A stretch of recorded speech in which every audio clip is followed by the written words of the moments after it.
सर्दियों का मौसम था। बाहर बहुत तेज ठंडी हवा बह रही थी। मैं अपने शरीर पर काफी भारी भरकम लहंगा पहनकर बैठी हुई थी क्योंकि आज मेरी सुहागरात थी।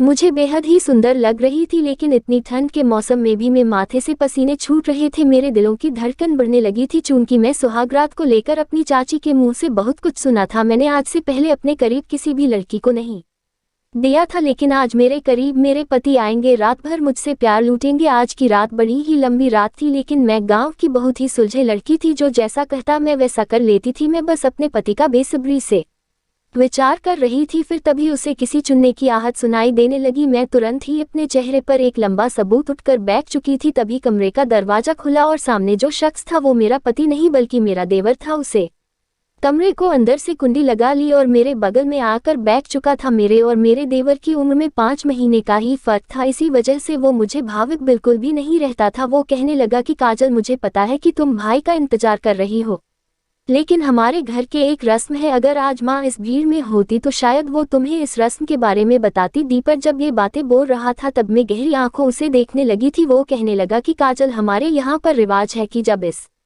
मैं बड़ी आएगी तो उसे अपने देवर के साथ सबसे पहले संबंध बनाने पड़ेंगे। ये बात सुनकर मैं तो पूरी तरीके से शौक चुकी थी। मेरे पास कोई रास्ता भी नहीं था क्योंकि मेरे पति भी बगल में बिल्कुल भी नहीं थे। मेरा देवर कहने लगा कि चिंता बिल्कुल भी मत करना, मैं तुमको बिल्कुल भी ज्यादा दर्द नहीं दूंगा। वो मेरा हाथ पकड़कर मुझे सहज लाने लगा था और मुझे अपनी बात मनवाने लगा। मैं भी चुपचाप रस्म समझकर उसकी बात को मान लिया। देवर ने लाइट बंद करते ही धीरे धीरे में गहने उतारने शुरू कर दिए। देवर ने जब मुझे छुआ तो मेरे तन बदन में आग सी लगने लगी थी। फिर जीवन ने मेरे हाथों को पकड़ लिया, फिर पूरे जोश के साथ। मेरा नाम काजल है, मेरी उम्र 21 साल है, मैं दिखने में दूध की तरह सफेद हूँ। मैं अपने माँ बाप के साथ खुशी खुशी अपनी जीवन बिता रही थी। मैं अपने माँ बाप की इकलौती संतान थी। एक रात में माता पिता काम के सिलसिले से दूसरे शहर गए थे। उस दिन मैं और मेरी चाची घर पर अकेले थे। रात को बड़ी बेसब्री से अपनी माता पिता का मैं इंतजार कर रही थी क्योंकि मैं अपने माता पिता से कहा था कि जब वो शहर से वापसी के दौरान आएंगे तो मैं रेल ही मूर्ख सारे खिलौने भी लेकर आएंगे। लेकिन मुझे नहीं पता था कि इसके बाद मेरी जिंदगी बदलने वाली है। तब से राहत के वक्त चाहिए हमारी पुलिस आई और मेरे माता पिता की तस्वीर दिखाते हुए कहने लगी कि रोड एक्सीडेंट पर उनकी मौत हो चुकी है। ये खबर सुनते ही पूरी तरीके से टूट चुकी थी। माँ पिता को ऐसी हालत में देखकर बहुत रोई थी। माता पिता के अलावा मेरा दुनिया में कोई भी नहीं था। चाची चाचा ने मिलकर मेरी परवरिश की। उस वक्त मेरी उम्र सिर्फ 5 साल की थी। उसके बाद में काफी महीने तक कोमा में रहे और महिला डॉक्टर ने इलाज चल रहा था। कुछ ही होते हुए बहुत साल लग गया, लेकिन इतने साल चाची ने ही मेरी देखभाल की थी। चाची को मुझसे ज्यादा लगाव नहीं था। इसके बदले में मेरे माता पिता की झोपड़ी प्रॉपर्टी थी, उन्होंने झूठ बोलकर अपने नाम करवा ली थी। इसके बाद वो मुझसे इतनी मोहब्बत करती थी जितना मेरे चाचा जी करते थे। चाचा को बचपन से ही मेरी काफी चिंता रहती थी क्योंकि उनकी खुद की 2 औलाद है। चाची जब अपनी औलाद की तरफ ज्यादा ध्यान दिया करती थी। ये चाचा ने मुझे पढ़ाना चाहा, लेकिन चाची ने कभी मुझे स्कूल जाने की अनुमति ही नहीं दी। इस बात पर कई बार चाचा चाची के आपस में काफी लड़ाई भी हो जाती थी। इस तरीके से मेरा बचपन बीत रहा था। मैं घर में ही खुद को कामकाज में अकेली धकेल दिया गया था। चाची ने सारी जिम्मेदारी मुझ पर ही डाल दी थी। खाने के 2 वक्त की रोटी दिया करती थी। मेरा घर बस्ती के इलाके में था जहाँ पर काफी चहल पहल हुआ करती थी, लेकिन चाची कभी भी मुझे उन बच्चों के साथ खेलने के लिए नहीं जाने दिया करती थी कि उन्हें डर था कि कहीं लोग को उनकी सच्चाई के बारे में मालूम न हो जाए। इस तरीके से मैं बिन माँ बाप की पली बड़ी बच्चों को बचपन से ही सीख दी जाती है। अच्छे बुरे की सूझ में कुछ बिल्कुल भी नहीं थी। इसी वजह से मैं बहुत ज्यादा सजी हुई लड़की बन चुकी थी। मुझे जो जैसा कहता मैं उसकी बात को चुपचाप मान लिया करती थी। बचपन में ही इतनी गर्म देखकर बहुत सहमी हुई थी और सहमी हुई लड़की भी बन चुकी थी। फिर मैं धीरे धीरे बड़ी होती गई। अक्सर जब भी चाची अपनी वीडियो के लिए रिश्ता ढूंढते तो लड़के वाले मुझे ही पसंद कर लेते, जिसकी वजह से चाची मुझे ताना दिया करती थी क्योंकि उनकी लड़कियों के मुकाबले में मैं बेहद सुंदर थी। चाची को मेरी काफी चिंता हो रही थी। वो मुझे जल्द से जल्द इस घर से निकाल देना चाहती थी। इस वजह से उन्होंने मेरे लिए रिश्ता देखना शुरू कर दिया था। चाची मुझे 40 साल के बुढ़े से शादी करने के लिए बोल रही थी। मुझे तो साथ ही का कोई मतलब ही नहीं पता था, लेकिन जब चाची ने उस आदमी की फोटो मुझे दिखाई तो मुझे उसे देखकर बहुत गुस्सा आया था जो उन्होंने मुझे वो फोटो दिखाया था। चाचा कहने लगे कि काजल के साथ ही इस 40 साल की बुद्धि से करो आना चाहती है, तुम्हें इस बच्ची से इतनी नफरत है। उस बच्ची ने आज तक अपनी जिंदगी में पाया ही क्या है, बचपन में ही अपने माँ बाप को खो बैठी है और जितनी भी जमीन जायदाद थे वो तुमने तो अपने नाम करा ली और उसके बाद भी उसे कभी जिंदगी में कोई खुशी नहीं दी और अब आने वाली जिंदगी उसकी बर्बाद करने चले हो। जब चाचा ने ये सारी बातें चाची को सुनाई तो चाची भी बहुत गुस्सा हो गई थी और चाची ने उन्हें बताया, उन्हें बहुत कड़वा जवाब दिया था। चाची कहने लगी कि इसके लिए अच्छा रिश्ता नहीं आ रहा, मैंने बहुत ट्राई किया है क्योंकि हर कोई इसकी उम्र ज्यादा बता रहे हैं। चाची जानबूझकर चाचा से झूठ बोल रही थी क्योंकि वो बिल्कुल नहीं चाहती थी कि कोई अच्छा रिश्ता और कोई अच्छा लड़का मेरी जिंदगी में आए, उससे शादी करे भी। कि चाचा को यह बिल्कुल भी गवारा नहीं था। चाचा कहने लगे कि वो काजल की शादी करेंगे और उसके लिए बेहतर अच्छा लड़का ढूंढ लेंगे, तुम्हें उसके लिए कुछ करने की जरूरत नहीं है। यह कहकर चाचा उस दिन घर से निकल गए थे। फिर रात के 12 बजे के करीब घर आए थे। तभी वो मुझे बुलाने लगे, काजल बेटा मेरे पास आओ। मैं सही में उनके पास जाकर बैठ चुकी थी। वो मेरे सर पर हाथ रखकर कहने लगे कि मैं तेरा जिंदगी भर हमेशा अच्छा ही चाहूंगा। तभी चाचा कहने लगे कि उन्होंने एक रिश्ता मिला है क्योंकि हमारे का स्तर बिल्कुल भी नहीं है, लेकिन घर में सिर्फ 2 भाई ही रहते हैं, उनकी भी माता पिता इस दुनिया में नहीं है। बड़े भाई ने मेहनत करके सब कुछ संभाल लिया है। मैंने उस लड़के के बारे में भी पता लगवाया है कि वो लड़का बहुत ही अच्छा है और मैं चाहता हूँ कि तो उस लड़के से शादी कर लो। चाचा के लिए ये रिश्ता बिल्कुल पसंदगी का था और वो जल्द से जल्द चाहते थे कि मैं अपनी नई जिंदगी की शुरुआत करूं, क्योंकि मैंने जिंदगी में वैसे भी बहुत कुछ देखा था। क्योंकि चाचा भी कहने लगे क्योंकि तुम्हारी चाची का भी कोई भरोसा नहीं ही है कि वो कब क्या कर बैठे। मैं चाचा की बातों को बड़ी ही गहराई से सुन रही थी। मैंने तभी कहा कि चाचा जैसा आप चाहते हैं वैसा करने के ही में। राजीव ने इस बात पर चाचा जी खुश हो गए थे। दूसरे लड़के वाले को बुलाया गया था, लेकिन उस दिन लड़के का छोटा भाई वहां मौजूद था। अच्छा लगता था, लड़का देखने में बहुत ही स्मार्ट था। काम के सिलसिले में जिससे मेरी शादी होने वाली थी और दूसरे शहर गया हुआ था। छोटे भाई का नाम आर्यन था। गहरी आंखों से देख रहा था। उसके बगल में एक आंटी थी जो ये रिश्ता लगवाने वाली को लेकर आई थी। अंतिम बार उसे बोल रही थी कि तुम देख लो इसे अच्छे से, क्योंकि तुम इसी तरीके से कम 50 लड़कियों को रिजेक्ट कर चुके हो। तुम ये पता नहीं अपने भाई के लिए कैसी लड़की पसंद आएगी। तभी वो लड़का कहने लगा कि मैं जैसा चाहता हूँ मुझे ये लड़की बिल्कुल वैसी ही लगी, मुझे इनका रिश्ता बिल्कुल पसंद है। यह सुनते ही मेरा बहुत ही सादगी के साथ रिश्ता पक्का कर दिया गया था। फिर कुछ दिन के अंदर ही मेरी शादी उसके बड़े भाई से कर दी गई। मैंने अभी तक उस लड़की को नहीं देखा था, बस उसके बारे में सुना ही था। उसके बाद मैं शादी करके विदा हुई तो मेरे ससुराल में मेरे देवर ने स्वागत किया था। दीपक जो था वो बड़ा ही अजीब किस्म का था। जैसे मैं घर के अंदर दाखिल हुई तभी वो मेरे पैरों को छूने लगा। वो पहलुओं को छूने की कहानी मेरे पैरों को सहलाने लगा था।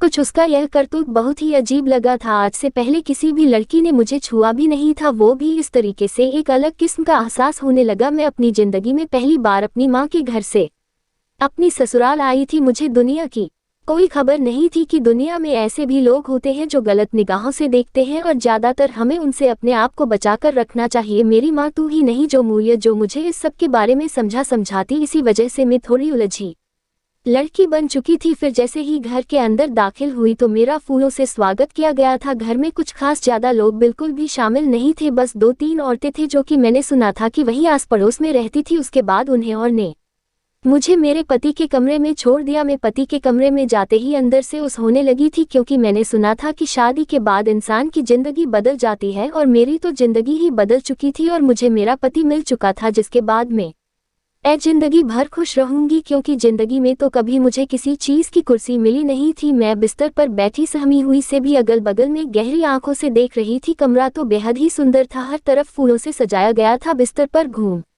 उड़कर मैं बैठ चुकी थी और पति का इंतजार करने लगी। तो कुछ दिन बाद कमरे का दरवाजा खुला और तभी मेरा देवर मेरे बगल में आकर बैठ चुका था। मुझे लगा कि शायद मेरा पति है, इसी वजह से जब उसने मेरा हाथ पकड़ा तो मैंने इन कार्य किए बिना ही अपना हाथ पकड़ने दिया और फिर वो मेरे हाथों को सहलाने लगा। कहने लगा कि तुम तो मेरी सोच से भी बहुत ज्यादा सुंदर हो। पर की आवाज सुनकर मैं पूरी तरह से चौकसी रही थी। तभी अपना घूंघट उठाया और अपना हाथ छुड़ाया। तभी देवर कहने लगा कि मैं हूँ। मैंने कहा लेकिन मेरे पति नहीं आए। कहने लगा कि वो तो आ जाएंगे, सबसे पहले मैं आपको देखने आया हूँ, क्योंकि पसंद तो मैंने ही आपको किया था। उस राहत देवर की आंखें थोड़ी असली से लग रही थी, मानो ऐसे वो मुझे कहना चाह रहा था। तभी वो कहने ही वाला था कि तुरंत कमरे का दरवाजा खुला और सामने जो शख्स खड़ा था वो मेरे पति थे। अपने छोटे भाई को देखकर कहने लगे कि अरे औल तुम यहाँ पर रहे हो, मैं अपनी भाभी को देखने आया हूँ। छोटे भाई ने जवाब दिया, आज भाभी तो पहले से भी ज्यादा खूबसूरत लग रही है।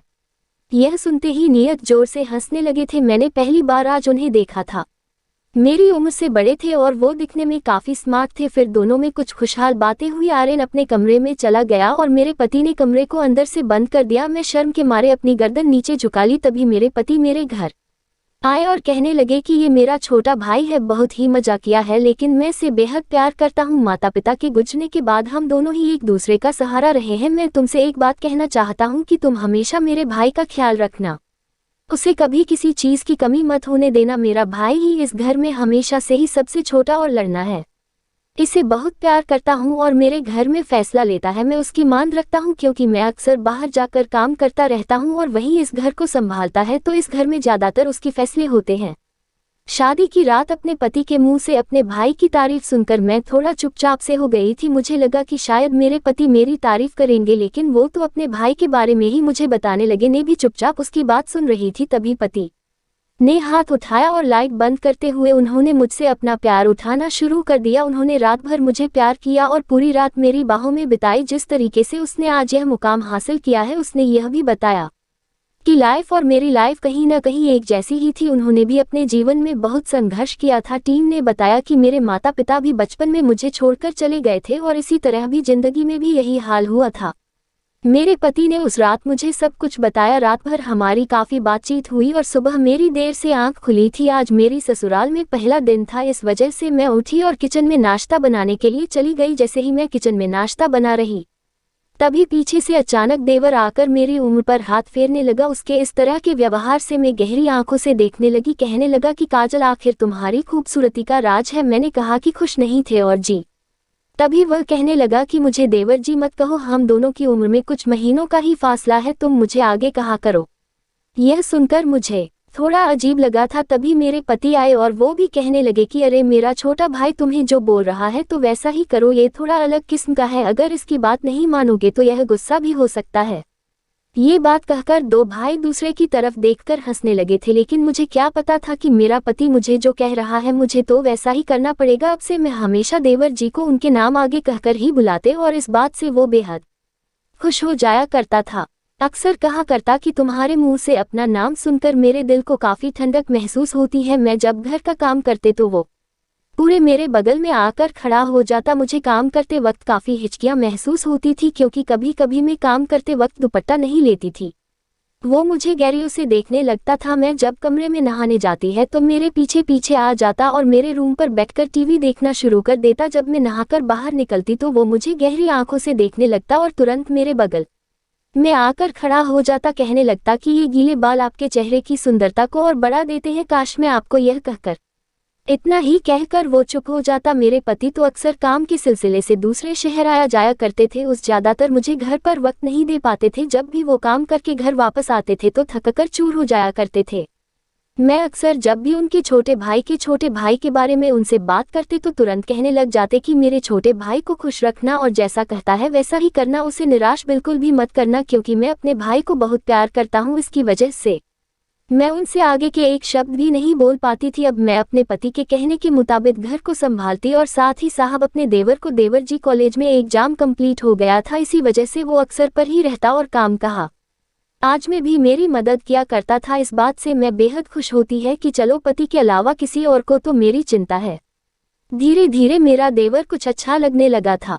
जीवन की बात बड़ी अजीब थी कि वह बातों ही बातों में मेरे कभी कंधे को सहलाने लगता तो कभी हाथ पकड़कर बैठ जाता। मैं उसे अपने आप को छुड़ाने की कोशिश करती है, लेकिन मैं कुछ भी नहीं भूल पाती थी। दिन भर की थकावट की वजह से राहत और शव में अपने कमरे में जाती तो देवर मुझे दूध का ग्लास पकड़ा देता और कहने लगता कि ये पीने से आपकी इससे थकावट दूर हो जाएगी, दूध पीकर आप बिल्कुल दुरुस्त हो जाएंगी। मुझे डीबर की बात सही लगती थी क्योंकि मैं अपनी चाची के घर पर अपने खाने पीने पर ज्यादा ध्यान नहीं दिया करती थी, जिसकी वजह से मैं और ज्यादा दुबली पतली हो चुकी थी। मैं चुपचाप देवर की बात मान लेती, लेकिन दूध पीने के बाद मैं बिल्कुल ही जहरी निगमित चली जाती। सुबह उठती तो मेरी हालत खराब रहती। बहन दिखे से रहते मेरे बदन का खरोंच के निशान आ जाते। मुझे लगता कि शायद मैंने रात को कोई डरावना सपना भी या हो जिसकी वजह से मैं ऐसी हो गई हूँ। मैं खुद अपने ही बदल भी 9 मार लिए होंगे। मैं इन सब की वजह से खुद को ही मान रही थी। मैं इन बातों को इग्नोर कर दिया करती थी। रोज की तरह घर में काम करते दोपहर तो देवर ने मेरे लिए बहुत सारी खरीद लाया। मुझे बहुत खुशी हुई थी क्योंकि देवर बहुत सुंदर सुंदर साड़ियाँ लेकर आया था। जब मैं अपने पति से इस बारे में कहती तो वो कहने लगता कि मेरा भाई ऐसा ही है, बस सबकी पसंद के बारे में सोचता है, मेरे लिए भी तो उसे तुम्हें ही पसंद किया था। मैं भले ही तुम्हारे लिए कुछ नहीं कर पाता क्योंकि मेरे पास वक्त नहीं रहता, लेकिन मेरा भाई बहुत ही जिम्मेदार है, वो घर के अच्छे से संभाल लेता है। इस वजह से मैं अपने भाई से बेइंतहा मोहब्बत करता हूँ। मैं भी दोनों भाई का प्यार सुन सुनकर पक चुकी थी, इसी वजह से अब मैं उन्हें कुछ नहीं बोलती। रोज की तरह मैं रात को दूध पीते और सुबह ज्यादा थकावट होती थी। इसी तरह पूरे मुझे 1 महीना बीत चुका था तो है कुछ चक्कर आने लगे थे और मैं उस वक्त बेहोश होकर गिर चुकी थी। उस दिन पति घर पर नहीं थे, वो शाम को वापस आने वाले थे। तब देवरी मुझे उठाकर अस्पताल लेकर गया था। तब वहां मुझे खबर मिली कि मैं मां बनने वाली है। इस खबर से मैं बेहद खुश थी। को देखकर डॉक्टर कहने लगे, बधाई हो, आप पिता बन चुके हैं। इस खबर से तो आगे भी बेहद खुश हो जाता था, लेकिन मैं मन में सोचने लगी कि बच्ची के पिता तो नहीं है। डॉक्टर ने जो उसे गलती से मेरा पति समझा तो वो बोला शून्य ही कि वो मेरा देवर है। ये बात मुझे उस टाइम खटकने लगी थी, लेकिन बच्ची की खुशी की वजह से मैं उस वक्त भी इस बात को इग्नोर कर दिया था। वापस आई तो अपने पति को भी जिस खबर सुनाई थी, पति भी इस बात से बेहद खुश थे। यह बहुत बड़ी अजीब थी कि देवर अब मेरा बहुत ज्यादा ख्याल रखने लगा था। ये ख्याल तो मेरे पति को रखना चाहिए था। जब बात पति को कहा तो वे हमेशा की तरह कहते कि कोई बात नहीं, मेरा भाई तो फर्ज निभा रहा है ना अच्छे से, वो तुम्हें खुद इतना अच्छे से ख्याल रखता है, तुम बिल्कुल भी चिंता मत करो। मैं पहाड़ बार अपने पति को बातों को सुनकर चुप हो जाया करती थी। दीपर अक्सर बाहर जब जाता तो मेरे लिए बहुत सारे फल फ्रूट लेकर आया करता था और खुद बैठकर मुझे लाया करता था। कभी कभी तो मैं सोने लगते ही तो देवर और भाभी का रिश्ता या फिर कौन सा रिश्ता, जब वो मेरे लिए इतना कुछ कर रहा है, पर हर बार मेरी सुंदरता की तारीफ ही किया करता और कई बार उसके मुंह से यह भी निकलता कि काश मैंने ही तुमसे शादी की होती क्योंकि तुम तो मेरी पसंद भी थी। जब मैं पूछती कि इसका मतलब क्या है तो वह हंसकर मेरी बातों को टाल दिया करता था। इतनी तुच्छ अनाथ लड़की भी नहीं थी, इस सारे मांझी को अच्छे से समझ पाती। पति भी कम ये घर वापस आते थे, वो ज्यादातर बाहर ही रहा करते थे। तो मैं किससे कहती और पति से कहती तो पति मेरी बात को यकीन नहीं करते थे। शहर से वापस घर आते तो वो भी मेरी खूब मदद किया करते थे, मेरे बहुत अच्छे से मेरा पति भी ख्याल रखते थे, लेकिन देवर जितना नहीं रखते थे। जब मेरा पति मेरी देखभाल करता तो मेरे देवर को ये देखकर बड़ा ही गुस्सा आता था। अक्सर वो कहने लगता कि भाई आप यह सब छोड़ दे, मैं खुद ही काजल का ध्यान रखना होगा। ये देखकर मुझे बहुत ही अजीब सा महसूस होता था। मेरे पति हो तो सारी बातें ही नॉर्मल रखी कि अक्सर यही समझते थे कि उनका भाई उनका फर्ज निभा रहा है, जो उसकी पत्नी का इतना ख्याल रखता है। डॉक्टर के पास थी, मुझे ले जाना होता तो पति को इनकार कर देता। पति भी अपने भाई को कुछ ज्यादा नहीं बोल पाते। धीरे धीरे उन्हें भी कुछ अलग सा एहसास होने लगा था, थोड़ी सी परेशान रहने लगे। एक दिन तो वह मुझे कहने लगे कि आखिर यह आर्यन को वोट गया है। मैंने जब पूछा कि आप कहना क्या चाहते हैं, तभी वो चुप हो चुकी थी। दूसरे दिन मेरे पति ने आमजन को उसकी शादी करने के लिए कहने लगे कि मैं जल्दी ही तुम्हारे लिए लड़की ढूंढने वाला हूँ। इस बात से आगंतुक बेहद गुस्सा हो चुका था, कहने लगा कि अभी शादी नहीं करना चाहता। मेरे पति अपने भाई से पूछा कि क्या है, तब कहने लगा कि अभी काजल को मेरी जरूरत है, आप तो अक्सर काम के सिलसिले में बाहर ही रहते हैं। अगर मेरी शादी हो गई तो काजल का कौन ध्यान रखिएगा। ये बात तो मेरे देवर ने सही कही थी, मैंने तो देवर को ही सपोर्ट किया। इस बात पर मेरे पति को इस भाग गुस्सा आने लगा, कहने लगे कि तुम्हें कोई जरूरत नहीं है, मैं खुद काजल का ध्यान रख लूंगा। मैं जल्द ही काजल को दूसरे शहर ले जाऊंगा और हम सब मिलकर वहीं रहेंगे। तुम्हारी शादी भी हो जाएगी तो तुम अपनी पत्नी के साथ इसी घर में रहना। यह बात सुन आर्यन के चेहरे का रुख बदल चुका था, काफी गुस्से में लग रहा था। दोनों भाइयों में आज पहली बार कुछ अलग अलग एहसास हो रहा था, लेकिन क्या था मुझे बिल्कुल भी नहीं मालूम था। अब तो मेरे पति घर में ही रहते और घर से ही काम काज किया करते, कभी कभार वही काम के सिलसिले में दूसरे शहर जाना ही पड़ता। मैं कहती भी कि आप काम पर ज्यादा ध्यान दें, लेकिन वो मेरी बातों को कुछ जवाब नहीं देते थे। इधर रोज की तरह मेरा जीवन भी मैं देखभाल ही किया करता था, जो शायद मेरे पति को खटकने लगी थी, लेकिन वो इससे बोलते वो बिल्कुल भी चुप ही रहते थे, वो किसी से कुछ कहने ही रहे थे। तभी एक रात पति को काम के सिलसिले से फोन आया और वो उसी रात को दूसरे शहर जाने के लिए रवाना हो चुके थे। अब उन्हें अचानक ही बाहर जाना पड़ गया था। दूसरे दिन मेरा देवर कहने लगा कि काजल भाई की मौत हो चुकी है, एक्सीडेंट में उनकी गाड़ी को टक्कर मार दी है, जिसकी वजह से उनकी मौके पर ही मौत हो चुकी है।